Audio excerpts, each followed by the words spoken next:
I think it's just kind of a wasted opportunity and kind of selfish, to be honest, to not use that platform and the influence that we have, knowing how much people look up to us and listen to what we say, to try to make the world a better place. U.S. women's soccer star Megan Rapinoe has been a force on and off the pitch. You become warped, you become demented. The U.S. women's soccer team is a very good example of what's going on, which drew the ire of insurrectionist President Donald Trump.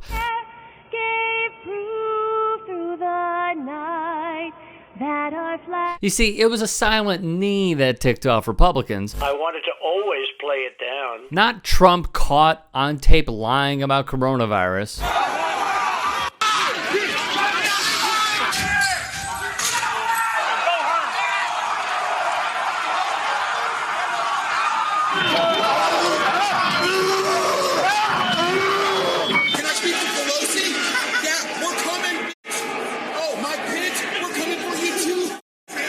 Nor the attempted takeover of the United States Capitol that left Capitol Police dead. Much the same way that I came to the decision about kneeling, I came to the decision about coming out. It wasn't really a question of, is this the right thing to do? Should I do this? It very quickly became, why am I not? It was, of all things, Megan Rapinoe. Woke politics takes the life and joy out of everything. Yet it appears a former member of the United States women's national team may agree with this guy's sentiment. You may recall Hope Solo, a mainstay at goalkeeper with the United States women's soccer team. Goal.com named her on their top 20 players of all time. Many problems for Solo occurred off the pitch. In June 2014, Solo was charged in Kirkland, Washington with 2 counts of DV, one against half-sister Teresa Obert and one against Obert's son, who was 17. ESPN reported Solo lunged at Obert's son, a minor, hitting him multiple times. The nephew subdued Solo and let her go. When he did, Obert's son told police Solo immediately grabbed his hair, pulled his head down, and started punching him in the face repeatedly. Later in the deposition, he said Solo jumped on top of me and started bashing my head into the cement inside the garage.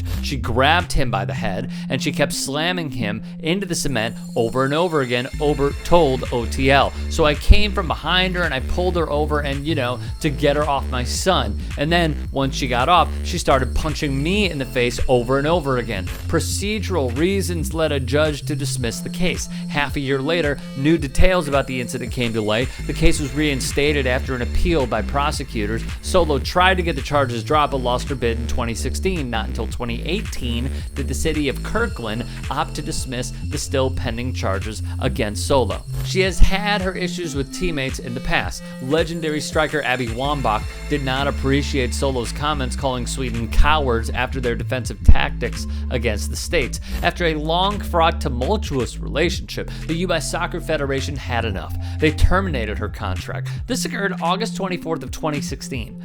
Keep this in mind. In a recent interview with Goal.com, Solo said, "I think the rhetoric surrounding this team has been both divisive and inclusive. I guess it's kind of where we are in politics in this day and age." She added, "I think the kneeling thing can be very divisive. I've seen Megan Rapinoe almost bully players into kneeling because she really wants to stand up for something in her particular way." Many, including myself, found these comments odd. First off, Rapinoe, Solo's teammate, followed in the footsteps of Colin Kaepernick, who told you 1,000 times why he was kneeling. If Solo, a white woman, is offended that athletes are standing up for those that are oppressed, brutalized, and executed in the streets we call our land, which was stolen eons ago by white settlers, then hey, to each his own, I suppose. The problem is Solo appears to be caught lying in 4K. Rapinoe began kneeling during Seattle Reign games in September 2016 in solidarity with Kaepernick. Meanwhile, the team terminated Solo's contract in August 2016 after she called the Sweden's Olympic team a bunch of cowards. Remember, she was also Rapinoe's teammate on the Reign at the time, but left the team for personal leave following her national team suspension. Solo never played for the USWNT or an NWSL team after the 2016 Olympics. The timeline simply does not add up, as Nat Geo's Craig Welch makes crystal clear. In short, Hope Solo, who ya crappin'?